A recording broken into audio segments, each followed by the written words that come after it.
Today, PDAC 2024, I've got George Glasier from Western Uranium and Vanadium, a company I've been following for years.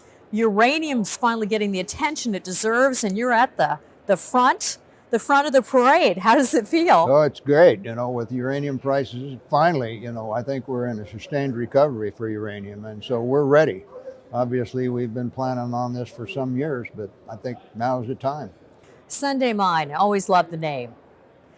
Close to production? Absolutely, absolutely. We've got crews in there 7 days a week, working all around the clock, basically, to get it ready for full production, which will be ready to go in 25. We're doing mine development now. We could produce ore right now, but obviously there's no place to put it. But Energy Fuels just recently announced they'll probably have a buying schedule out early this year. So that might be the ideal place to put the first production from the Sunday Mine, starting in, say, 25. I know this looks easy to a lot of people. I've got every investment banker that was involved in cannabis, crypto, lithium, and now they're all racing into uranium, and they have no idea what you've been through in the last decade.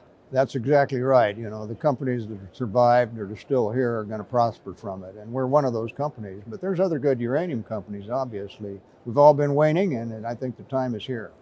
So, I was talking to Christopher Ecclestone in London, and he says to me that the uranium market is just beginning. Do you agree?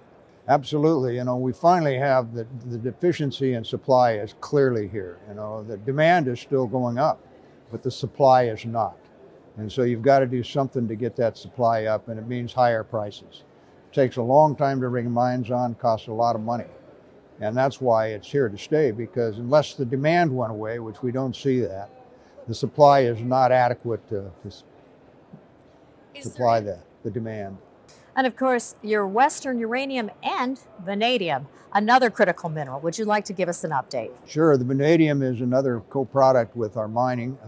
Obviously, the price of vanadium is off a bit now, but we think that's going to recover because both the use of steel as well as the new use for redox batteries. So vanadium is certainly a little bit depressed now, but we think within a couple of years, vanadium will come back and be a co-product along with our uranium production.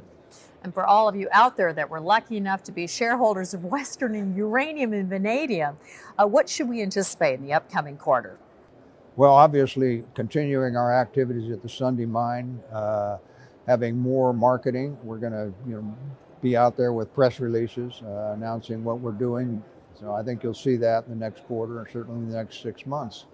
So George, for the first time in at least a decade, everyone must be throwing money at you. Is there any temptation to raise some of that capital and do some acquisitions since your team that you built is such an amazing group of uranium experts? Absolutely. We've never seen the market where the money is available like this. And we've been raising money for years, and it's been relatively hard. And now everybody's throwing money.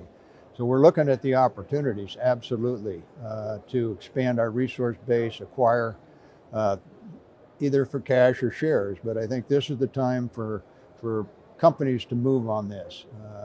Capital is available, and we do have the team to do it. Well, for everybody out there interested in finding out more about Western Uranium and Vanadium, this is a very good website, just full of information. Please go to their website. And thank you, George. As always, it's a pleasure. Thank you, Tracy.